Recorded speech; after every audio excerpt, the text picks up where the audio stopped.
ಆಂತರಿಕವಾಗಿ ಕೆಲವು ಅಂಶಗಳನ್ನು ನೋಡ್ಬೇಕು. ಆಂತರಿಕ ಅಂದ್ರೆ ಸಿಲೆಬಸ್. ಟೀಚರ್ ಕೆಲವು ಶಾಲೆಗಳಲ್ಲಿ ಟೀಚರ್ಸ್ ತಗೋಬೇಕಾದಾಗ್ಲೂ ಈ ತರದ ಟೀಚರ್ಸ್ ಅನ್ನೇ ಇಂಟ್ರೂ ಮಾಡಿ ಆಯ್ಕೆ ಮಾಡಿ ತಗೋತಾರೆ. ಒಂದು ಕ್ವಾಲಿಟಿ ಟೀಚರ್ಸ್, ಅದ್ರ ಜೊತೆಗೆ ಅಲ್ಲಿನ ವಾತಾವರಣ, ಅಲ್ಲಿನ ವ್ಯವಸ್ಥೆ, ಇದೆಲ್ಲ ಇಂಟರ್ನಲ್ ಫ್ಯಾಕ್ಟರ್ಸ್. ಆದ್ರೆ ಔಟ್ ಎಕ್ಸ್ಟರ್ನಲ್ ಫ್ಯಾಕ್ಟರ್ಸ್ ಬಂದ್ರೆ ಶಾಲಾ ಕಟ್ಟಡ ಹೀಗೆ ಇರಬೇಕು ಅನ್ನೋ ರೂಲ್ಸ್ ಇದೆ. ಅದರಲ್ಲಿ ಗಾಳಿ ಬೆಳಕು, ಇತ್ತೀಚಿನ ದಿನಗಳಲ್ಲಿ ಸದೃಢವಾಗಿರೋ ಕಟ್ಟಡ ಇರಬೇಕು, ಬೆಂಕಿಯಿಂದ ಸುರಕ್ಷತೆ ಇರಬೇಕು, ಎಲ್ಲಾ ಸುರಕ್ಷತೆ ಇರಬೇಕು ಅಂತ ಕಾನೂನಲ್ಲಿ ಇದಾವೆ. ಬಟ್ ಒಳಗಡೆ ಯಾವ ಫಾಲೋ ಆಗ್ತಿಲ್ಲ ಕೆಲವೆಲ್ಲ. ಓಕೆ, ಅದೆಲ್ಲ ಜೊತೆಗೆ ಸರಿಯಾದಂತಹ ಗಾಳಿ ಬೆಳಕು, ಗ್ರಂಥಾಲಯ, ಜನಜಂಗುಳಿಯಿಂದ ಹೊರತಾಗಿರೋ ಪ್ರದೇಶದಲ್ಲಿ ಶಾಲೆ ಇರಬೇಕು ಅಂತ ಹೇಳ್ತಾರೆ. ಮೊದಲೆಲ್ಲ ಶಾಲೆಗಳು ಊರ ಆಚೆ ಇರ್ತಿದ್ದು ಒಂದಕ್ಕೋಸ್ಕರ. ಯಾಕೆ? ಗುರುಕುಲ ಸಿಸ್ಟಮ್ ಇರ್ತಿತ್ತು. ಕಾರಣ ಏನು? ಡಿಸ್ಟರ್ಬೆನ್ಸ್ ಇರಬಾರ್ದು. ಅದಕ್ಕೋಸ್ಕರ ಶಾಲಾ ಪರಿಸರವು ಕೂಡ ಅದ್ರಲ್ಲಿ ಬರ್ತದೆ. ಇನ್ನ ಟೀಚರ್ಸ್ ಬಂದ್ರೆ ಇವತ್ತಿನ ದಿನಗಳಲ್ಲಿ ಶಿಕ್ಷಕ ಏನಾಗಿರ್ಬೇಕು ಅಂತ ಪ್ರಶ್ನೆ ಬಹಳ ಸರಿ ಕೇಳಿದ್ದಾರೆ. ನೋಡಿ, ಇಲ್ಲಿ ಪರಿಸರಕ್ಕೆ ಬಂದ್ರೆ ಶಿಶು ಕೇಂದ್ರಿತ ಶಿಕ್ಷಣ ಇರಬೇಕು, ಪ್ರಜಾಸತ್ತಾತ್ಮಕ ಶಿಕ್ಷಣ ಇರ್ಬೇಕು, ಹೇಳಿದ್ರೆ ಡೆಮೋಕ್ರೆಟಿಕ್ ಇರಬೇಕು. ಪ್ರಶ್ನೆಗಳು ಇದೇ ರೀತಿ ಬರೋದು, ವರ್ಡರ್ಸ್ ಅದೇ ಬರೋದು. ಮೂರನೇದಾಗಿ ಪ್ರಜಾಸತ್ತಾತ್ಮಕ ಇರಬೇಕು, ಆರೋಗ್ಯಕರವಾದಂತಹ ಸ್ಪರ್ಧೆ ಇರಬೇಕು, ಅಭಿಪ್ರೇರಣಾ ಪರಿಸರ ಇರಬೇಕು, ಮೋಟಿವೇಶನ್ ಎನ್ವೈರನ್ಮೆಂಟ್ ಇರಬೇಕು. ಅಭಿಪ್ರೇರಣಾತ್ಮಕ ಪರಿಸರ ಇರಬೇಕು, ಮೋಟಿವೇಶನ್ ಎನ್ವೈರನ್ಮೆಂಟ್ ಇರಬೇಕು. ಓಕೆ, ಹಾಗಾದ್ರೆ ಶಿಕ್ಷಕರು ಹೆಂಗಿರ್ಬೇಕು? ಈ ಶಿಶು ಕೇಂದ್ರಿತ ಶಿಕ್ಷಣದಲ್ಲಿ ಶಿಕ್ಷಕರು ಹೇಗಿರ್ಬೇಕು? ಹೇಗೆ? Teacher is A friend and philosopher. Guider, friend, philosopher. Guide, friend, philosopher. ಶಿಕ್ಷಕ ಏನಾಗಿರ್ಬೇಕು? ಮಾರ್ಗದರ್ಶಕನಾಗಿರ್ಬೇಕು. ಆಮೇಲೆ ತತ್ವಜ್ಞಾನಿ, ನಾಲೆಡ್ಜ್ ಇರ್ಬೇಕು, ಗೈಡ್ ಮಾಡ್ಬೇಕು, ನಾಲೆಡ್ಜ್ ಇರ್ಬೇಕು. ಜೊತೆಗೆ ವಿದ್ಯಾರ್ಥಿ ಸ್ನೇಹಿ ಆಗಿರ್ಬೇಕು. ವಿದ್ಯಾರ್ಥಿಯ ಜೊತೆಗೆ ಗೈಡ್, ಫ್ರೆಂಡ್, ಫಿಲಾಸಫರ್. ಅದರ ಜೊತೆಗೆ ವಿದ್ಯಾರ್ಥಿಯ ವೈಯಕ್ತಿಕ ಭಿನ್ನತೆಯನ್ನ ಪರಿಗಣಿಸಬೇಕು. ಸ್ಟೂಡೆಂಟ್ಸ್ ಇಂಡಿವಿಜುವಲ್ ಡಿಫರೆನ್ಸ್ ಅನ್ನ ಏನ್ ಮಾಡ್ಬೇಕು? ಪರಿಗಣಿಸಬೇಕು.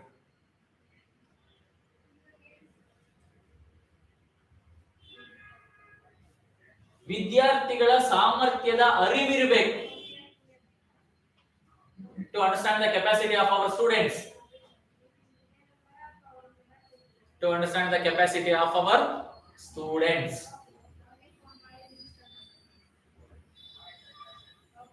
To understand the capacity of our students. ನೋಡಿ, ನಮ್ಮ ವಿದ್ಯಾರ್ಥಿಗಳ ಸಾಮರ್ಥ್ಯ ಏನು ಅಂತ ನೋಡಿ. ಕೆಲವು ಪೇರೆಂಟ್ಸ್ ಅವ್ರ ಮಕ್ಕಳ ಅರ್ಥ ಮಾಡ್ಕೊಂಡಿಲ್ಲ ಅವ್ರ ಮಕ್ಕಳ ಸಾಮರ್ಥ್ಯ ಏನು ಅಂತ. ನಾನು ನನ್ನ ಮಗನ ಡಾಕ್ಟರ್ ಮಾಡೇ ಮಾಡ್ತೀನಿ ಅಂತ. ಇದು ಅವನ ಕೆಪಾಸಿಟಿನ, ನಿಮ್ಮ ಆಸೆನಾ? ನಿಮ್ಮ ಆಸೆಯನ್ನ ಅವನು ಯಾವ್ದೋ ಫೀಲ್ಡ್ ಅಲ್ಲಿ ಇಂಟ್ರೆಸ್ಟ್ ಇರುತ್ತೆ. ನೀನ್ ಓದಿಲ್ಲ, ಅವನು ಹೇಳ್ತಾನೆ ನೀನ್ ಓದಿಲ್ಲ ಡಾಕ್ಟರ್ ಮಾಡಕ್ಕಾಗಿಲ್ಲ, ನನ್ನ ಮೇಲೆ ಯಾಕೆ ಫೋರ್ಸ್ ಮಾಡ್ತೀಯಾ? ಎಷ್ಟೋ ಪೇರೆಂಟ್ಸ್ ಆಸೆ ಇದು ಡಾಕ್ಟರ್ ಆಗ್ಬೇಕು, ಇಂಜಿನಿಯರ್ ಆಗ್ಬೇಕು ಅಂತ.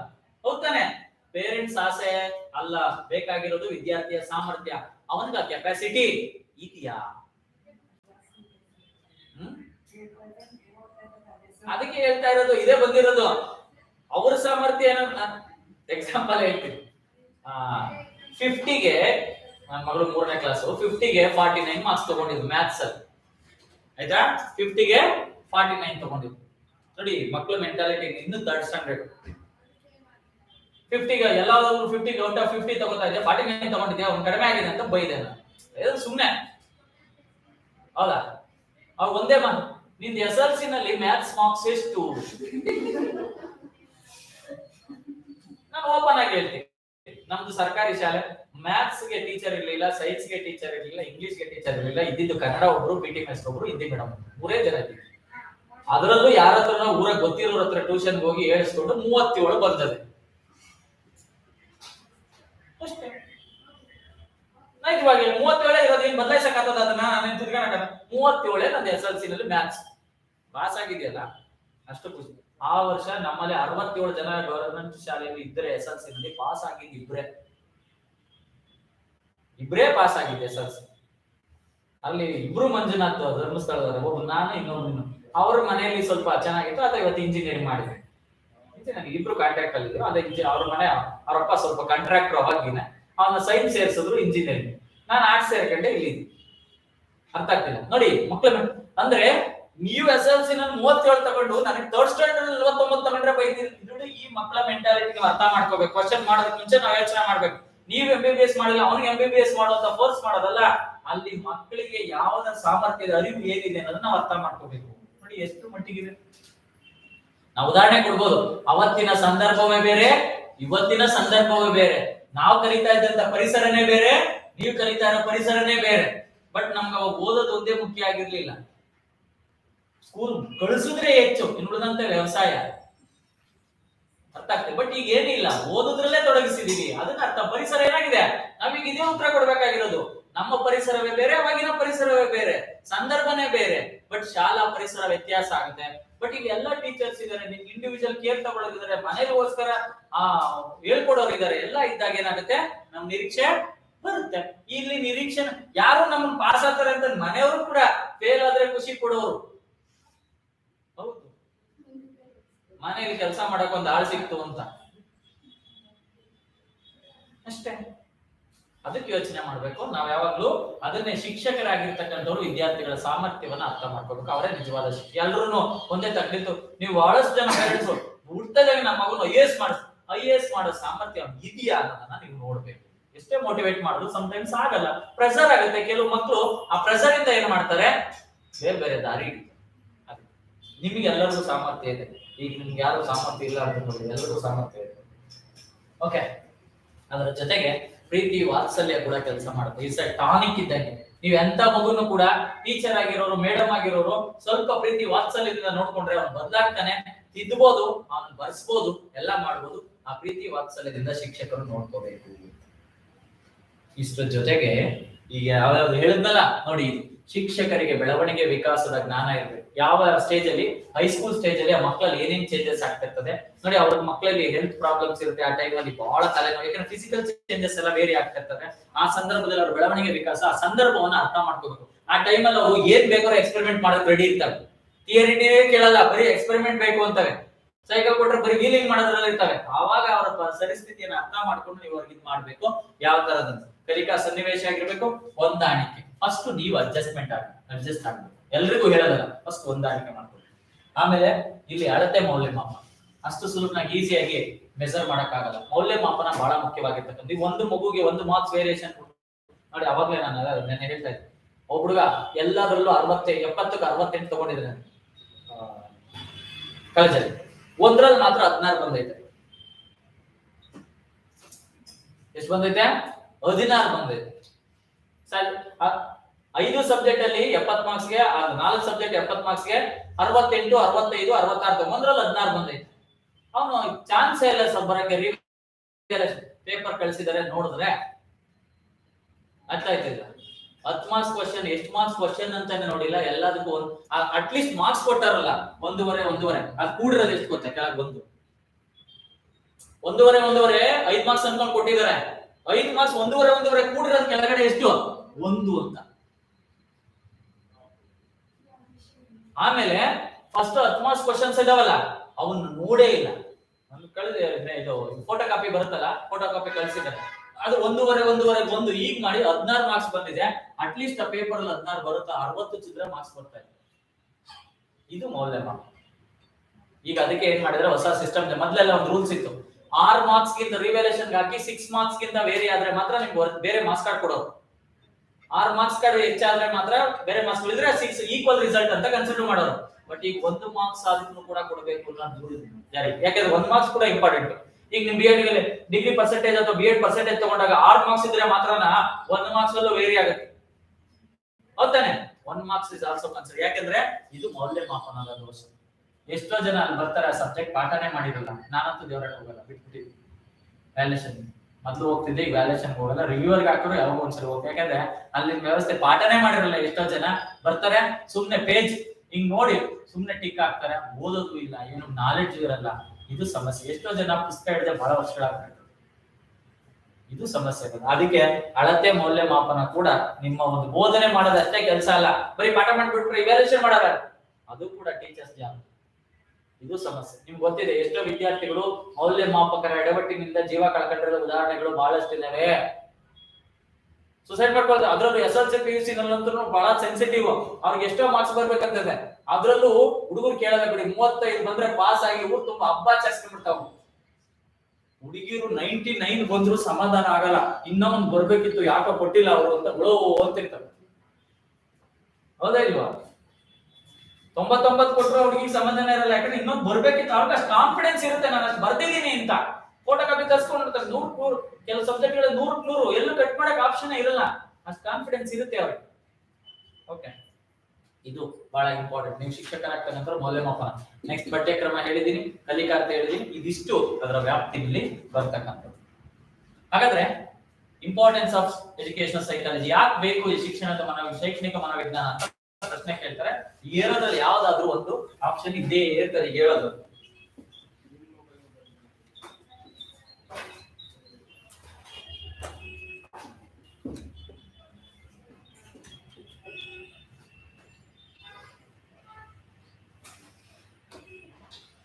ಫಸ್ಟ್ ಎಜುಕೇಶನ್ ಸೈಕಾಲಜಿ ನೋಡಿ, ಬಹಳ ಸರಿ ಕೇಳ್ತಾರೆ. How to need a knowledge of education psychology as a classroom teacher. ಇದೇ ಪ್ರಶ್ನೆ. ತರಗತಿಯ ಶಿಕ್ಷಕರಿಗೆ ಶೈಕ್ಷಣಿಕ ಮನೋವಿಜ್ಞಾನದ ಜ್ಞಾನ ಏಕೆ ಬೇಕು? Question mark. ಆಪ್ಷನ್ ಏನ್ ಬೇಕಾದ್ರೂ ಇರ್ಬೋದು, ಆಪ್ಷನ್ ಕೊಟ್ಟಿದ್ಮೇಲೆ ಉತ್ತರ ಹೇಳ್ಬೋದು, ಹೌದಾ ಇಲ್ವಾ? ನೋಡಿ, ತರಗತಿಯ ಶಿಕ್ಷಕರಿಗೆ ಶೈಕ್ಷಣಿಕ ಮನೋವಿಜ್ಞಾನದ ಜ್ಞಾನ ಏಕೆ ಬೇಕು ಅಥವಾ ಏಕೆ ಅವಶ್ಯಕ? ಇದೇ ಪ್ರಶ್ನೆ. ಈ ಉತ್ತರ ಹೇಳೋವೆಲ್ಲ ಯಾಕೆ ಬೇಕು ಅಂತ ಯಾವ್ದಾದ್ರು ಒಂದಿರ್ಬೋದು ಆಪ್ಷನ್. ನೋಡಿ, ಅಲ್ಲಿ ಪ್ರಶ್ನೆ ಹೆಂಗ್ ಕೊಡ್ತಾರೆ ಅಂದ್ರೆ, 1 ವರ್ಷದ ಮಗು, ಯಾವ್ದಾದ್ರು ಎಕ್ಸಾಂಪಲ್, 1 ವರ್ಷದ ಮಗು ಹಾವನ್ನು ನೋಡಿದಾಗ ಹೀಗೆ ಪ್ರತಿಕ್ರಿಯಿಸುತ್ತದೆ. 1 ವರ್ಷದ ಮಗು ಹಾವನ್ನು ನೋಡಿದಾಗ ಹೀಗೆ ಪ್ರತಿಕ್ರಿಯಿಸುತ್ತದೆ. ಕ್ವಶನ್ಸ್ ಈ ರೀತಿ, ನೀವು ಏನೇ ಸಿಲೆಬಸ್ ಓದಿದ್ರು, ನಾನೇನೇ ಪಾಠ ಮಾಡಿದ್ರು ಪ್ರಶ್ನೆ ಹಿಂಗೆ ಇರುತ್ತೆ. ಅಮ್ಮ ಹಾವು ಎಂದು ಕೂಗಿ ಹೇಳುತ್ತದೆ, ಫಸ್ಟ್ ಆಪ್ಷನ್. ಅದನ್ನ ಕೊಲ್ಲಲು ಕಡ್ಡಿ ತರುತ್ತದೆ. 3ನೇದು, ಹಗ್ಗ ಎಂದು ತಿಳಿದು ಆಟವಾಡಲು ಪ್ರಯತ್ನಿಸುತ್ತದೆ. 4ನೇದು,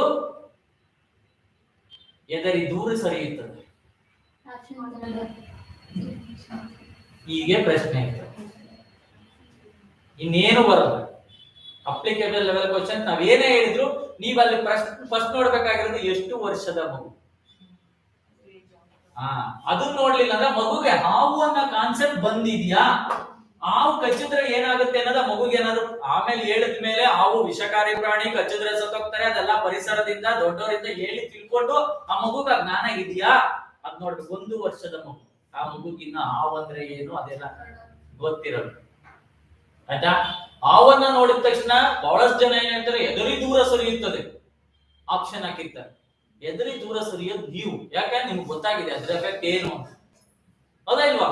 ಬಹಳಷ್ಟು ಜನ ಫಸ್ಟ್ ಆಪ್ಷನ್ ಅಲ್ಲಿ ಎದುರಿ ದೂರ ಸರಿಯುತ್ತದೆ. ಅದಕ್ಕೆ ಏನ್ ಗೊತ್ತಿರ್ತದೆ ಎದುರಿ ದೂರ ಸರಿಯೋದಕ್ಕೆ? ಪಿಯಾಜಿ ಅವರ ಕಾನ್ಸೆಪ್ಟ್ ಅರ್ಥ ಮಾಡ್ಕೋಬೇಕು, ಯಾವ್ಯಾವ ಸ್ಟೇಜ್ ಅಲ್ಲಿ ಏನೇನ್ ಡೆವಲಪ್ ಆಗಿರುತ್ತೆ ಮಗುಗೆ ಅಂತ. 0 to 2 years ಅಲ್ಲಿ ಎಲ್ಲವನ್ನ ಮುಟ್ಟಿ ನೋಡ್ಬೇಕು ಅಂತ, ಅದು ಸಂವೇದನಾಗತಿ ಅಂತ, ಟಚ್ ಫೀಲ್ ಮಾಡುತ್ತೆ. ಅದು ಅರ್ಥ ಆಗ್ತಿಲ್ಲ, ಟಚ್ ಫೀಲ್ ಮಾಡುತ್ತೆ. ಅದೇನೋ ಅಮ್ಮ ಹಾವು ಎಂದು ಹಾವು ಅನ್ನೋ ಕಾನ್ಸೆಪ್ಟ್ ಇರಲ್ಲ, ಮುಟ್ಟಬೇಕು, ಅದು ಹಿಡ್ಕೋಬೇಕು, ಆಟ ಆಡ್ಬೇಕು ಅಂತ ಪ್ರಯತ್ನ ಪಡಿಸೋದು. ಅರ್ಥ ಆಗ್ತಿಲ್ಲ ಅಲ್ಲ, ಹಗ್ಗ ಅಂತ ಕೊಡೋದ್ರ ಬದಲಾಗಿ ಅದನ್ನ ಹಿಡಿದು ಆಡಲು ಪ್ರಯತ್ನಿಸುತ್ತದೆ. ಕ್ವಶನ್ಸ್ ಅಲ್ಲಿ ಆಪ್ಷನ್ಸ್ ಚೇಂಜ್ ಆಗ್ತಾ ಹೋಗ್ತದೆ ವರ್ಷ ವರ್ಷ. ಅರ್ಥ ಆಗ್ತಿಲ್ಲ, ಕಾನ್ಸೆಪ್ಟ್ ಅರ್ಥ ಮಾಡ್ಕೊಂಡಾಗ ನೀವು ಫಸ್ಟ್ ಪ್ರಶ್ನೆ ಓದ್ತಿರಾದ್ರೆ ಅಲ್ಲಿ 1 ವರ್ಷದ ಮಗು ಟಿಕ್ ಹಾಕ್ಬೇಕು. 1 ವರ್ಷ ನಿಮ್ಮ ಯೋಚನೆ ಏನಾಗ್ಬೇಕು, ನಿಮ್ಮ ಮನೆಯಲ್ಲಿರೋ 1 ವರ್ಷದ ಮಗು ಏನ್ ಮಾಡುತ್ತೆ ನೋಡಿ. ಕೆಲವೆಲ್ಲ ಮಕ್ಕಳನ್ನ ಪ್ರಾಕ್ಟಿಕಲ್ ಆಗಿ ಅರ್ಥ ಮಾಡ್ಕೊಂಡ್ರೆ ಸೈಕಾಲಜಿ ಆ ಕ್ವಶನ್ ಆನ್ಸರ್ ಗೊತ್ತಾಗ್ತದೆ.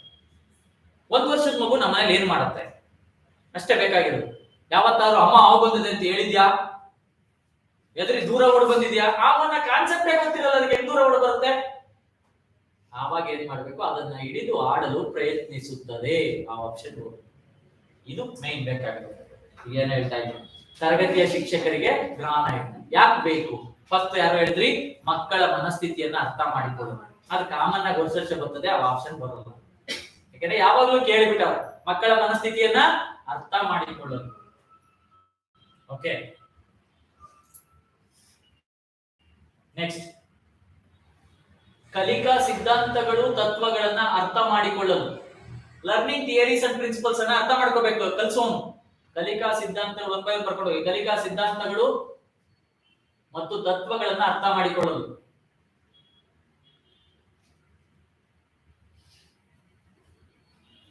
ಓಕೆ, ನೆಕ್ಸ್ಟ್, ಎಫೆಕ್ಟಿವ್ ಟೀಚಿಂಗ್, ಪರಿಣಾಮಕಾರಿ ಬೋಧನೆ ಮಾಡಲು. ಪರಿಣಾಮಕಾರಿ ಬೋಧನೆ ಮಾಡಲು.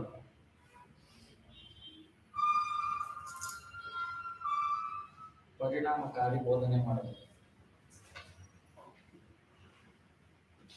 ಪರಿಣಾಮಕಾರಿ ಬೋಧನೆ ಮಾಡಬೇಕು. ಎಫೆಕ್ಟಿವ್ ಟೀಚಿಂಗ್ ಮಾಡಬೇಕು ಅಂದ್ರೆ ನಿಮ್ಗೆ ಸೈಕಾಲಜಿ ಗೊತ್ತಿರಬೇಕು. ಯಾಕೆ ಗೊತ್ತಾ, ಇಲ್ಲಿಗೆ ಯಾವ ಟೀಚಿಂಗ್ ಲರ್ನಿಂಗ್ ಮೆಟೀರಿಯಲ್ಸ್ ಯೂಸ್ ಮಾಡಬೇಕು, ಇಂಡಿವಿಜುವಲ್ ಡಿಫರೆನ್ಸ್ ಏನು ಅಂತ ಅರ್ಥ ಮಾಡ್ಕೋಬೇಕಾದ್ರೆ ನಿಮ್ಗೆ ಎಫೆಕ್ಟಿವ್ ಟೀಚಿಂಗ್ ನೋಡಿ.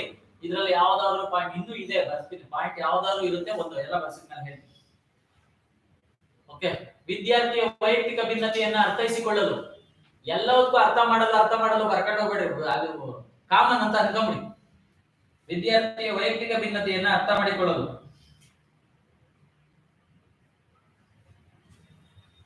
ವಿದ್ಯಾರ್ಥಿಯ ಮಾನಸಿಕ ಮಟ್ಟ ಅಥವಾ ಸಾಮರ್ಥ್ಯವನ್ನ ಅರ್ಥ ಮಾಡಿಕೊಳ್ಳಲು,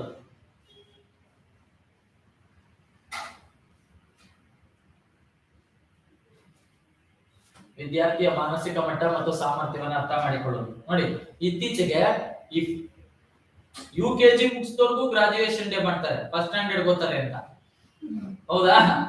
ಅವ್ರು ಒಂದ್ಸರಿ UKG ಮುಗಿಸಿ first standard to fourth standard ಮುಗಿಸಿದವ್ರಿಗೂ ಗ್ರಾಜುಯೇಷನ್, UKG ಮುಗಿಸಿದವ್ರಿಗೆ ಗ್ರಾಜುಯೇಷನ್ ಡೇ ಅಂತ ಹೇಳ್ಬಿಟ್ಟು ಕರೆದ್ರು. ನಾನು ಭಾಷಣ ಮಾಡಿದ್ಮೇಲೆ ಹುಡುಗರು ಒಂದು ಮುಖ ನೋಡ್ತಿದ್ವಿ ಹೊತ್ತು. ಯಾಕೆಂದ್ರೆ ಅವ್ರ ಮಾನಸಿಕ ಮಟ್ಟಕ್ಕೆ ನಾನು ಬಳಸೋ ಯಾವ ಪದಗಳು ಅರ್ಥ ಆಗಲ್ಲ. ಯಾಕಂದ್ರೆ ಅವಕ್ಕೆ ದಿನನಿತ್ಯ ಅವ್ರ ಜೊತೆ ಒಡನಾಟ ಇರೋ ಮೇಡಮ್ ಜೊತೆ ಏನ್ ಮಾತಾಡ್ತಾರೋ ಅಷ್ಟೇ. ನಾವೇನೋ ಕರೆಸ್ಬಿಟ್ಟಾರೆ ಅಂತ ಭಾಷಣ ಮಾಡಿದ್ರೆ ಖಂಡಿತ ಯಾವಕ್ಕೂ ಒಂದಕ್ಕೂ ಏನೂ ತಟ್ಲಿ. ಯಾಕಂದ್ರೆ ಅವರ ಮಾನಸಿಕ ಮಟ್ಟಕ್ಕೆ ಪದಗಳು ಯಾವು ಅಷ್ಟೇ ಬೇಕಾಗುತ್ತೆ. ಮಾನಸಿಕ ಮಟ್ಟಕ್ಕೆ ಅರ್ಥ ಆಗದೆ ಇರೋದು ನೀನ್ ಏನ್ ಹೇಳಿದ್ರು ನಾನು ಭಾಷಣ ಅವು ಪಾಡಿಗೆ ಮಾಡ್ತಾ ಇದ್ದೇವೆ ಹೊರತು ಯಾವ ಕಡೆಗೂ ಕಾನ್ಸಂಟ್ರೇಷನ್ ಇಲ್ಲ ಅನ್ಕೊಂಡು. ಇದು ಅವಶ್ಯಕತೆ ಇದೆಯಾ? ಗ್ರಾಜುಯೇಷನ್ ಡೇ ಕಾನ್ಸೆಪ್ಟ್ ಯಾಕೆ ಇವತ್ತು ಶಾಲೆಗಳು ರೆಕಗ್ನೈಸ್, ಅದಕ್ಕೋಸ್ಕರ ಏನ್ ಬೇಕು, ಗ್ರಾಜುಯೇಷನ್ ಡೇ ಅಂದ್ರೆ ಒಂದು ಕಾನ್ಸೆಪ್ಟ್ ಇತ್ತು. ಡಿಗ್ರಿ ಮುಗಿಸಿದವ್ರಿಗೆ ಒಂದು ಪದವಿ ಕೊಡಬೇಕು. ನೀವು UKG ಮುಗಿಸಿರೋರ್ಗೆ ಅದು ಏನು ಡ್ರೆಸ್ ಹ್ಯಾಟ್ ಕಾನ್ಸೆಪ್ಟ್ ಇದೆ. ನಿಮ್ ಪ್ರಚಾರಕ್ಕೋಸ್ಕರ ಪದವಿ ಮೇಲೆ ಪದವಿ ಸ್ವೀಕರಿಸ್ತಾ ಇದ್ದೀರಾ ಅಂದ್ಮೇಲೆ. ಹೌದು, ನಾನು ಎರಡೇ ಸರಿ ಇನ್ನು ಹಾಕಿಲ್ಲ, ಒಂದೇ ಸರಿ ಫಸ್ಟ್ ಗೋಲ್ಡ್ ಮೆಡಲ್ ಬಂದಾಗ ರಾಜ್ಯಪಾಲರ ಪ್ರಕಾರದ್ದು ಅವತ್ತು ಗೌರ್ನರ್ ಹ್ಯಾಟ್ ಹಾಕೊಂಡು. ಎರಡನೇದು PhD ಕಾನ್ವೊಕೇಶನ್ ಫಿಕ್ಸ್ ಆಗಿತ್ತು, 8ನೇ ತಾರೀಕು ಏಪ್ರಿಲ್ 8 ಫಿಕ್ಸ್ ಆಗಿತ್ತು. ಬೆಂಗಳೂರು ಯೂನಿವರ್ಸಿಟಿ VC ಡಿಸ್ಮಿಸ್ ಆಗಿರೋದ್ರಿಂದ ಅದು ಪೋಸ್ಟ್ಪೋನ್ ಆಗಿದೆ. ನೋಡಿ, VCನೇ ಸುಳ್ಳು ಪ್ರಮಾಣ ಪತ್ರ ಕೊಟ್ಟು ಅಪಾಯಿಂಟ್ ಆಗಿದ್ದಾರೆ ಅಂತ ಕೋರ್ಟಲ್ಲಿ ಕೇಸ್ ನಡೀತಿದೆ. ಹೌದು, ಸುಳ್ಳು ಜಾತಿ ಪ್ರಮಾಣ ಪತ್ರ ಕೊಟ್ಟಿದ್ದಾರೆ ಅಂತ ಕೇಸ್ ಹಾಕಿದ್ದಾರೆ. ಹೈಕೋರ್ಟ್ ಅಲ್ಲಿ ಡಿಸ್ಮಿಸ್ ಆರ್ಡರ್ ಆಗಿದೆ, ಅವ್ರು ಸುಪ್ರೀಂ ಕೋರ್ಟ್ ಹೋಗಿದ್ದಾರೆ. ಅಂದ್ರೆ ಅರ್ಥ ಮಾಡ್ಕೊಳ್ಳಿ, ಈಗ ಹುಡುಗರು ಎಷ್ಟು ಪ್ರಮಾಣ ಪತ್ರ ಸುಳ್ಳು ಕೊಡಬಹುದು. ಹೌದು, ಅದೇನು ಮಾಡಕ್ಕಾಗಲ್ಲ, ವ್ಯವಸ್ಥೆ ಹಂಗೆ. ಎರಡನೇ ಸರಿ ಹ್ಯಾಟ್. ಅದಕ್ಕೋಸ್ಕರ ನಾವೇನ್ ಮಾಡ್ತೀವಿ ಅಂದ್ರೆ ನೋಡಿ, ಗ್ರಾಮೀಣ ಪ್ರದೇಶದ ವಿದ್ಯಾರ್ಥಿಗಳಿಗೂ ಒಂದು ಕಾನ್ಸೆಪ್ಟ್, ಅಟ್ಲೀಸ್ಟ್ ಒಂದು ಗೌನ್ ಹಾಕೊಂಡು ಒಂದು ಹ್ಯಾಟ್ ಹಾಕೊಂಡು ಒಂದು ಪದವಿ ತಗೋಬೇಕು. ಅದಕ್ಕೆ ನಮ್ಮ BEd ಕಾಲೇಜಲ್ಲಿ ಎವ್ರಿ ಇಯರ್ ಗ್ರಾಜುಯೇಷನ್. ಮೊನ್ನೆ ತಾನೆ ಯಾವತ್ತು 31 3 ಬ್ಯಾಚ್ ಇಂದ ಉಳ್ಕೊಂಡಿತ್ತು ಕೋವಿಡ್ ಇಂದ. ಅಶ್ವಥ್ ನಾರಾಯಣ ಅವರು ಡೇಟ್ ಕೊಡೋದ್ರಲ್ಲೇ ಮುಂದಕ್ಕೆ ಆಗ್ತಾನೆ ಇದೆ. 31ನೇ ತಾರೀಕು 3 ಬ್ಯಾಚ್ ಗ್ರಾಜುಯೇಷನ್ ಡೇ ಮುಗಿಸಿ ವಿತ್ ಹ್ಯಾಟ್. ಹೆಂಗೆ ಯೂನಿವರ್ಸಿಟಿನಲ್ಲಿ ಹೆಂಗೆ ಗ್ರಾಜುಯೇಷನ್ ಡೇ ಇರುತ್ತೋ ಅದೇ ಆ ವಿದ್ಯಾರ್ಥಿಗಳಿಗೂ ಅಟ್ಲೀಸ್ಟ್ ಸ್ಟೇಜ್ ಮೇಲೆ ಒಂದು ಹ್ಯಾಟ್ ಹಾಕೊಂಡು ಗೌನ್ ಹಾಕೊಂಡು ಪದವಿ ತಗೊಳ್ಳೋದು ಕಾನ್ಸೆಪ್ಟ್ ಹಳ್ಳಿ ಹುಡುಗರು ಆಸೆ ಇರುತ್ತೆ. ಹಾಗೆ ಯಾಕೆಂದ್ರೆ UKGಗೆಲ್ಲ ಕಾನ್ಸೆಪ್ಟ್ ಏನು, ಡಿಗ್ರಿ ಮುಗಿಸಿದ್ರೆ ತಗೊಳ್ಳಿ. UKGಗೆ ನರ್ಸರಿಗೆಲ್ಲ ನೀವು ಅದು ಪ್ರಯೋಜನಕ್ಕೆ ಬರೋಲ್ಲ. ಆ ಮಕ್ಕಳ ಮಾನಸಿಕ ಮಟ್ಟಕ್ಕೆ ಅವಕ್ಕೆ ಏನೋ ಅರ್ಥ ಆಗೋದಿಲ್ಲ. ನಾನು ನೋಡ್ತಾ ಇದ್ದೀನಿ, ಆ ಟೋಪಿ ತೆಗೆದು ಎಲ್ಲ ಕೆಳಗೆ ಇಕ್ಕಿ ಅದ್ರಾಗ ಏನೋ ಹಾಕಿ ಆಟ ಆಡ್ತಾರೆ ಅಷ್ಟೇ. ಅದ್ರ ವ್ಯಾಲ್ಯೂ ಅಂದ್ರೆ ಮಕ್ಕಳ ಮಾನಸಿಕ ಮಟ್ಟಕ್ಕೆ ನಾವು ಇಳಿದಾಗ ಮಾತ್ರ ಅದು ಅರ್ಥ ಆಗುತ್ತೆ. ಅದಕ್ಕೆ ನೋಡಿ, ಪ್ರೈಮರಿಗೆ ಪ್ರಿಫರ್ ಮಾಡೋದು ಲೇಡಿ ಟೀಚರ್ಸ್ ನೇ ಪ್ರಿಫರ್ ಮಾಡ್ತಾರೆ. ತಾಳ್ಮೆ ಇರುತ್ತೆ, ಪೇಷನ್ಸ್ ಇರುತ್ತೆ. ಹೈಯರ್ ಎಜುಕೇಶನ್ ಬಂದಾಗ ಮಾತ್ರ ಜೆಂಟ್ಸ್ ನ. ಪ್ರೈಮರಿ ಸ್ಕೂಲ್ಗಳಲ್ಲಿ ಯಾರು ಜೆಂಟ್ಸ್ ನ ತಗೊಳ್ಳಲ್ಲ, ಅಷ್ಟು ಪೇಷನ್ಸ್ ಇರಲ್ಲ. ಮಕ್ಕಳು ಮಾನಸಿಕ, ಮಕ್ಕಳು ಮೇಡಮ್ ಹತ್ರ ಅಡ್ಜಸ್ಟ್ ಆದಷ್ಟು ಟೀಚರ್ಸ್ ಹತ್ರ ಅಡ್ಜಸ್ಟ್ ಆಗಲ್ಲ ಯಾವುದೇ ಕಾರಣಕ್ಕೂ. ಅದಕ್ಕೆ ಅದನ್ನ ನೋಡ್ಕೋಬೇಕು. ಓಕೆ, ವಿದ್ಯಾರ್ಥಿಯ ಗಮನ ಕೇಂದ್ರೀಕರಿಸಲು, ಪಾಠದೆಡೆಗೆ ವಿದ್ಯಾರ್ಥಿಗಳ ಗಮನ ಕೇಂದ್ರೀಕರಿಸಲು. ನಿಮ್ಗೆ ಗೊತ್ತಿರಬೇಕು, ಸೈಕಾಲಜಿ ಗೊತ್ತಿದ್ರೆ ಅವ್ರ ಮೈಂಡ್ ಡೈವರ್ಟ್ ಆಗದೆ ಇರೋಂಗೆ ಹೆಂಗ್ ಹಿಡಿದಿಡಬೇಕು ಅಂತ. ಒಂದು ನೋಡಿ, ಅದಕ್ಕೆ ಏನಿದೆ, ಪ್ರೈಮರಿ ಸ್ಕೂಲ್ ಅಲ್ಲಿ ಪೀರಿಯಡ್ ಎಷ್ಟಿರುತ್ತೆ, 45 ಮಿನಿಟ್ಸ್ ಇರುತ್ತೆ. ಲೋಯರ್ ಕ್ಲಾಸಸ್ ಬಂದ್ರೆ 30 ಮಿನಿಟ್ಸ್ ಇರುತ್ತೆ. ಆಮೇಲೆ ಹೈಯರ್ ಕ್ಲಾಸಸ್ ಬಂದ್ರೆ ಎಷ್ಟಿದೆ, 1 ಅವರ್ ಇದೆ. ಇಲ್ಲಿಗೆ ಬಂದ್ರೆ ಎಷ್ಟಿದೆ, ಲೆಕ್ಕನೇ ಇಲ್ಲ ಅವರ್. ಅಂದ್ರೆ ಯಾಕೆ, ನಿಮ್ಮ ಕಾನ್ಸಂಟ್ರೇಷನ್ ಪವರ್ಸ್ ಅನ್ನ ಹಿಡಿದಿರೋ ಕೆಪಾಸಿಟಿ ಡೈವರ್ಟ್ ಆಗೋ 45 ನಿಮಿಷದ ಮೇಲೆ ಹುಡುಗರು ಯಾವ ಕೇಳಲ್ಲ ಅವು. ಅಂದ್ಮೇಲೆ ಈ ಹೈಯರ್ ಬಂದಂತ ಸಂದರ್ಭದಲ್ಲಿ ಅನಿವಾರ್ಯ ಅಗತ್ಯತೆಯಿಂದ ಎಷ್ಟವರಾದ್ರೂ ಆ ಕಡೆಗೆ ಕಾನ್ಸಂಟ್ರೇಷನ್ ಹಿಡಿದಿರೋ ಕೆಪಾಸಿಟಿ ಯಾರಿಗೆ, ಮೇಸ್ಟ್ರಿಗೆ ಇರ್ಬೇಕು. ಮೇಸ್ಟ್ರಿಗೆ ಯಾಕೆ ಇರ್ಬೇಕು ಅಂದ್ರೆ ಆ ವಿದ್ಯಾರ್ಥಿಗಳ ಡೈವರ್ಟ್ ಆಗದೆ ಇರೋಂಗೆ ಆ ಕಡೆಗೆ ಏನ್ ಮಾಡ್ಬೇಕು, ಎಫೆಕ್ಟಿವ್ ಟೀಚಿಂಗ್. ನೋಡಿ ಹುಡುಗರು ಕ್ಲಾಸ್ ಅಲ್ಲಿ ಕೂತಿದ್ರಂತೆ ಎಲ್ಲ ಪಾಠದಿಂದ ಕಿಟಕಿ ಪಕ್ಕದಲ್ಲಿ ಆಚೆ ನೋಡ್ತಾ ಇದ್ರು. ಒಬ್ಬ ರೈತ ಏನ್ ಮಾಡಿದ್ರೆ ಬಲಶಾಲಿಯಾಗಿರೋ ಎತ್ತು ಎಷ್ಟು ಎಳೆದ್ರು ಬರ್ತಾ ಇಲ್ಲ. ಇವ್ರು ಮುಂದೆ ಹೇಳ್ತಾ ಇದಾರೆ, ಅದು ಹಿಂದಕ್ಕೆ ಹೋಗ್ತಾ ಇದೆ, ಏನ್ ಮಾಡಿದ್ರು ಕರ್ಕೊಂಡು ಹೋಗಕ್ಕೆ. ಅದಕ್ಕೆ ಅಲ್ಲಿದ್ದವನು ಯಾರೋ ಏನು ಉಪಾಯ ಮಾಡ್ದ, ಒಂದ್ ಇಡೀ ಹಸಿ ಹುಲ್ ಕಿತ್ಕೊಂಡು ಆ ಎತ್ತಿನ ಮುಂದೆ ತೋರ್ಸ್ಕೊಂಡು ಮುಂದೆ ಹೋಗ್ತಾ ಇದ್ದ, ಅದು ಆರಾಮಾಗಿ ಹೋಗ್ತಾ ಇತ್ತು. ಇವು ಆಟ ನಡೀತಾ ಇದ್ದಿದ್ದನ್ನ ಹುಡುಗರೆಲ್ಲ ನೋಡ್ತಾ ಇದ್ರು. ಮೇಷ್ಟ್ರು ಕೋಪ ಬಂದ್ಬಿಡ್ತು, ಏನ ನಾನು ಇಷ್ಟು ಜನ ಪಾಠ ಮಾಡ್ತಾ ಇದ್ದೆ, ಎಲ್ಲ ಕಿಟಕಿಯಿಂದ ಆಚೆ ಬಗ್ ನೋಡ್ತಾ ಇದ್ದೀರಾ? ಆ ಹುಡುಗರು ಏನ್ ಮಾಡುದು ತಮಾಷೆಗೆ, ಸಾರ್ ಅಲ್ಲಿ ಮರದಲ್ಲಿ ಮಂಗ ಇತ್ತು ನೋಡ್ತಾ ಇದೀವಿ. ಮೇಷ್ಟ್ರು ದೊಡ್ಡ ಗಡಬ, ನಾನು ಇಲ್ಲಿ ನಿಂತಿರ್ಬೇಕಾದ್ರೆ ಮಂಗ ಏನೋ ನೋಡೋದಲ್ಲ ನೀನು. ಮಂಗದಲ್ಲಿ ದೊಡ್ಡದ ಯಾವ್ದು ಅಂದ್ರೆ ಮೇಷ್ಟ್ರು ಏನ್ ಮಾಡ್ಬೇಕು, ಗಡಬ ಇಲ್ಲಿ ಇರ್ಬೇಕಾದ್ರೆ ಅಂದ್ರೆ ಕಾನ್ಸಂಟ್ರೇಷನ್ ಹುಡುಗರನ್ನ ಹಿಡಿದಿಡೋದು. ನೀವು ಕೆಲವರು ಲಿಸನ್ ಹಿಯರ್, ಈ ಕಡೆ ನೋಡಿ, ಈ ಕಡೆ, ಅದು ಮುಖ್ಯ ಅಲ್ಲ. ಅವ್ರು ನೋಡ್ಬೇಕು ಅನ್ಸಿದ್ರೆ ಆಟೋಮೆಟಿಕ್ ಆಗಿ ಅವನ್ ಏನ್ ಮಾಡ್ತಾನೆ, ನಿನ್ನ ಟೀಚಿಂಗ್ ಅಷ್ಟು ಎಫೆಕ್ಟಿವ್ ಆಗಿದ್ರೆ ಅವ್ನು ಡೈವರ್ಟೇ ಆಗಲ್ಲ.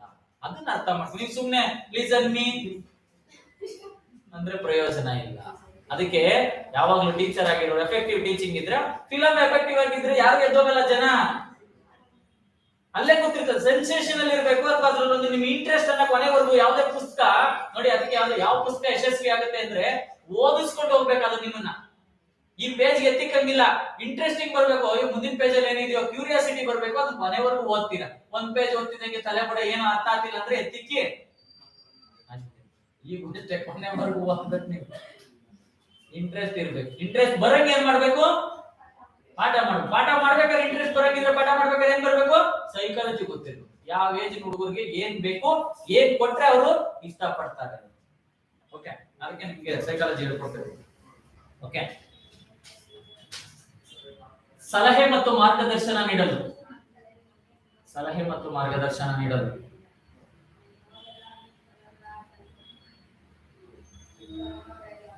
ಸಲಹೆ ಮತ್ತು ಮಾರ್ಗದರ್ಶನ ನೀಡಲು ಆಕರ್ಷಕ ಬೋಧನೋಪಕರಣಗಳ ಆಯ್ಕೆ. ಆಕರ್ಷಕ ಬೋಧನೋಪಕರಣಗಳ ಆಯ್ಕೆ. ಆಕರ್ಷಕ ಬೋಧನೋಪಕರಣಗಳ ಆಯ್ಕೆ.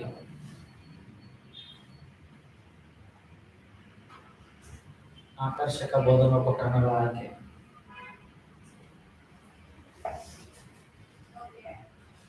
ಶಿಕ್ಷಣದ ಗುರಿ ಉದ್ದೇಶಗಳ ಈಡೇರಿಕೆಗಾಗಿ. ಶಿಕ್ಷಣದ ಗುರಿ ಉದ್ದೇಶಗಳ ಈಡೇರಿಕೆಗಾಗಿ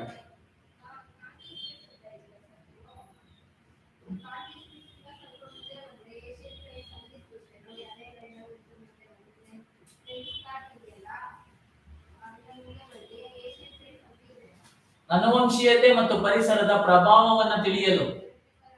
ಅನುವಂಶೀಯತೆ ಮತ್ತು ಪರಿಸರದ ಪ್ರಭಾವವನ್ನು ತಿಳಿಯಲು.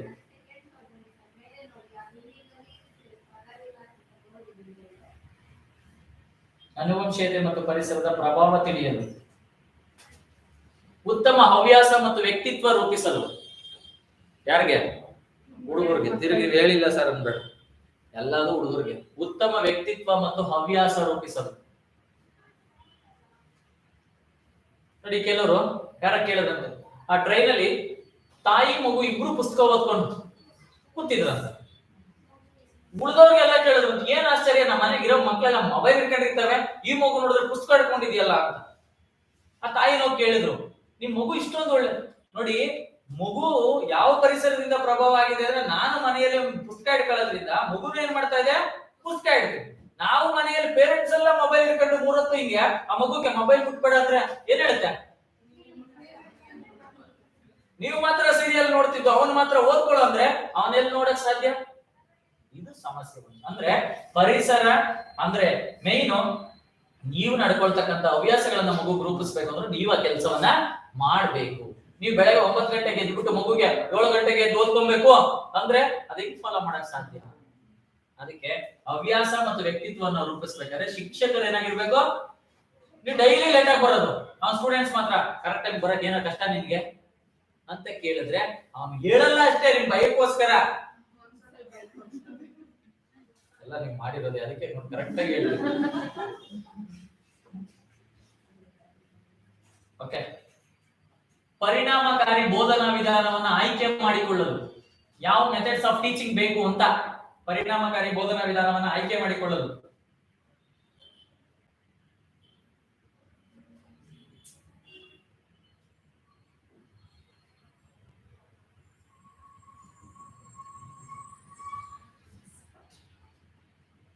ಓಕೆ ಪಠ್ಯಕ್ರಮ ಮತ್ತು ಪಠ್ಯ ವಸ್ತು ರಚಿಸಲು ಪಠ್ಯಕ್ರಮ ಮತ್ತು ಪಠ್ಯ ವಸ್ತುವನ್ನು ರಚಿಸಲು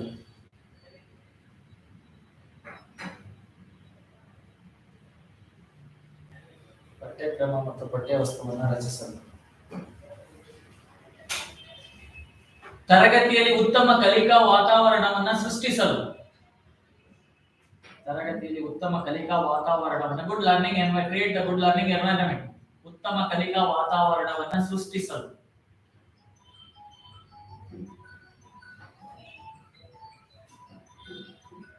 ಎಲ್ಲ ಬರ್ಸಿದ್ದೆ ಬರ್ಬೇಕು ಇಲ್ಲಿ ಬರ್ಸಿದ್ ಬಂದಿಲ್ಲ ಸರ್ ಅನ್ಬೇಡ್ರಿ ಕಾನ್ಸೆಪ್ಟ್ ಅರ್ಥ ಮಾಡ್ಕೊಂಡು ನೋಡಿ ಇದು ಎಷ್ಟು ಬರ್ಸಿದಿನಾ ನೆಕ್ಸ್ಟ್ ಪದ ಏನ್ ಕೊಡ್ಬೋದು ವಿದ್ಯಾರ್ಥಿ ಶಿಕ್ಷಕರ ನಡುವೆ ಅನ್ಯೋನ್ಯ ಸಂಬಂಧ ಬೆಳೆಸೋದು ಸೈಕಾಲಜಿ ಅರ್ಥ ಆಗಿದ್ರೆ ಸ್ಟೂಡೆಂಟ್ಸ್ ಟೀಚರ್ ರಿಲೇಶನ್ಶಿಪ್ ಏನಾಗುತ್ತೆ ಬಾಂಡೇಜ್ ಬೆಳೆ ವಿದ್ಯಾರ್ಥಿ ಶಿಕ್ಷಕರ ನಡುವೆ ಉತ್ತಮ ಬಾಂಧವ್ಯ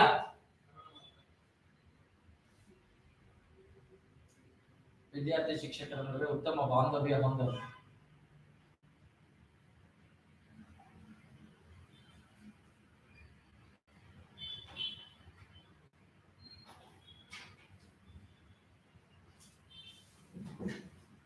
ಕಲಿಕೆಯಲ್ಲಿ ವಿದ್ಯಾರ್ಥಿಗಳ ಆಸಕ್ತಿ ಮತ್ತು ಸಾಮರ್ಥ್ಯವನ್ನ ಹೆಚ್ಚಿಸಲು ಕಲಿಕೆಯಲ್ಲಿ ವಿದ್ಯಾರ್ಥಿಗಳ ಆಸಕ್ತಿ ಮತ್ತು ಸಾಮರ್ಥ್ಯವನ್ನ ಹೆಚ್ಚಿಸಲು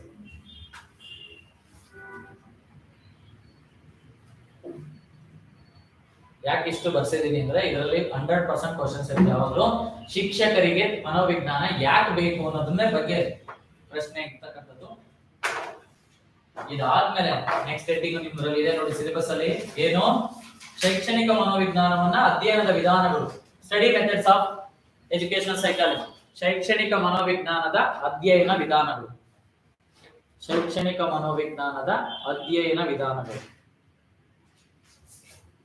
ಶೈಕ್ಷಣಿಕ ಮನೋವಿಜ್ಞಾನದ ಅಧ್ಯಯನ ವಿಧಾನಗಳು ಯಾವುದು ಫಸ್ಟ್ ಒನ್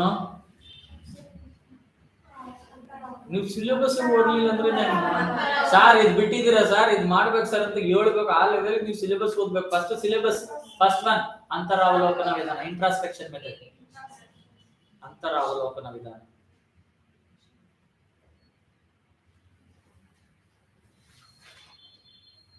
ಅಥವಾ ಇದನ್ನ ಅಂತರ್ವೀಕ್ಷಣ ವಿಧಾನ ಅಂತಾನೂ ಕೂಡ ಕರೀತೀವಿ ಅಂತರ್ವೀಕ್ಷಣ ವಿಧಾನ ಅಂತರ್ವೀಕ್ಷಣೆ ಬರಿಲ್ಲ ಅಲ್ಲಿ ಬಂದಾಗ ಹೇಳ್ತೀವಿ ಅಂತರ್ವೀಕ್ಷಣೆ ಅಂತರ್ವೀಕ್ಷಣೆ ಅಥವಾ ಇಂಟರಾಸ್ಪೆಕ್ಷನ್ ಅಂತ ಕೂಡ ಕರೀತೀವಿ ನಿಮ್ಗೆ ಕನ್ಫ್ಯೂಷನ್ ಆದ್ರೆ ಇಂಗ್ಲಿಷ್ ಅಲ್ಲಿ ಇಂಟ್ರಾಸ್ಪೆಕ್ಷನ್ ಅಂತ ಇರುತ್ತೆ ಏನ್ ಗೊತ್ತಾ ಇಂಟರ್ ಮೀನ್ಸ್ ಒಳಗೆ ಸ್ಪೆಕ್ಟ್ ಮೀನ್ಸ್ ನೋಡು ಒಳ ಹೊಕ್ಕು ನೋಡು ನಾವು ಫಸ್ಟ್ ಹೇಳ್ತಾ ಇರ್ತೀವಿ ಮೊದಲೆಲ್ಲ ನಿನ್ನ ಆತ್ಮಸಾಕ್ಷಿ ಒಂದ್ಸರಿ ಯೋಚನೆ ಮಾಡಿ ನೋಡು ಅಂತ ಬೇರೆ ಯಾರು ಹೇಳೋದ್ ಬೇಡ ನಿನ್ನ ಆತ್ಮಸಾಕ್ಷಿ ಯೋಚನೆ ಮಾಡು ಇನ್ನ ಇದ್ರಲ್ಲಿ 4 ವಿಧಾನ ಬರುತ್ತೆ ನಾಳೆ ಸ್ಟಾರ್ಟ್ ಮಾಡಿ ಫಸ್ಟ್ ಒನ್ ಇದು ಅದಾದ್ಮೇಲೆ ಅಬ್ಸರ್ವೇಷನ್ ಅವ್ರಿಗೆ 2 ಟೈಪ್ಸ್ ಆಫ್ ಅಬ್ಸರ್ವೇಷನ್ ಬರುತ್ತೆ ಆಮೇಲೆ ಕೇಸ್ ಸ್ಟಡಿ ಮೆಥಡ್ ಬಹಳ ಇಂಪಾರ್ಟೆಂಟ್ ವ್ಯಕ್ತಿ ಅಧ್ಯಯನ ಆಮೇಲೆ ಪ್ರಾಯೋಗಿಕ ವಿಧಾನ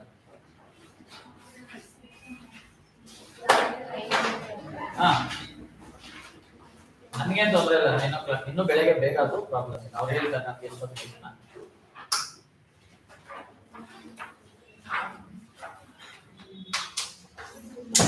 ಬೇಕಾದ್ರೆ ಇನ್ನೂ ಸ್ವಲ್ಪ ಫಾಸ್ಟ್ ಮಾಡಿ ನನಗೆ ತೊಂದರೆ ನಿಮ್ಗೆ ಅರ್ಥ ಆಗೋದ ಯಾಕಂದ್ರೆ ಫಾಸ್ಟ್ಗೆ ನಿಮ್ಗೆ ಗ್ರಾಸ್ಪಿಂಗ್ ಪವರ್ ಆಗ್ಲಿಲ್ಲ ಏನು ಬರ್ಕೊಳಕ್ ಆಗ್ಲಿಲ್ಲ ಅಂದ್ರೆ ವೇಸ್ಟ್ ಆಗುತ್ತೆ ನಾನು ಯಾವಾಗಲೂ ಸೂಪರ್ ಫಾಸ್ಟ್ ಎಕ್ಸ್ಪ್ರೆಸ್ ಬರ್ಕೊಳ್ಳೋದನ್ನ ನಮ್ಮ ಹುಡುಗರು ಒದ್ದಾಗ್ಬಿಡ್ತಾರೆ ಏನು ಬರ್ಕೊಳಕ್ಕೆ ಆಗಲ್ಲ ಹೇಳೋದೇನ್ ತೊಂದರೆ ಇಲ್ಲ ಬಟ್ ಬರೆಯೋದು ಕಷ್ಟ ಆಗುತ್ತೆ ಸೂಪರ್ ಫಾಸ್ಟ್ ಎಕ್ಸ್ಪ್ರೆಸ್ ಆದ್ರೆ ಈ ಎಕ್ಸ್ಪ್ರೆಸ್ ತುಂಬಾ ಹೇಳಿದಷ್ಟು ಏನು ಅರ್ಥ ಆಗಿಲ್ಲ ಅಂದ್ರೆ ವೇಸ್ಟ್ ನಾನು ಎಷ್ಟು ಎಕ್ಸ್ಪ್ರೆಸ್ ಆದ್ರೆ ನನ್ನ ಲೆವೆಲ್ಗೆ ಅಲ್ಲಿ ಇರೋ ಎದುರುಗಡೆ ಇರೋರು ಎಕ್ಸ್ಪ್ರೆಸ್ ಆಗ್ಬೇಕಲ್ಲ ಇಂಡಿವಿಜುವಲ್ ಡಿಫರೆನ್ಸ್ ಇದೆಯಲ್ಲ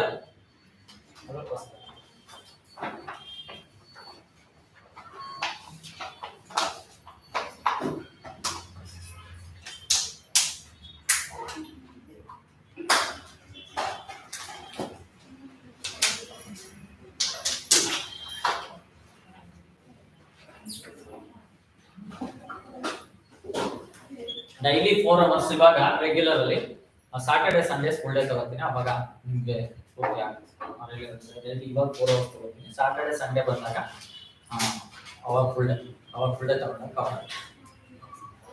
ನಾಳೆ 4 ಅವರ್ಸ್.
ಬ್ಯಾಕ್ ಸೈಡ್ ಅಲ್ಲಿ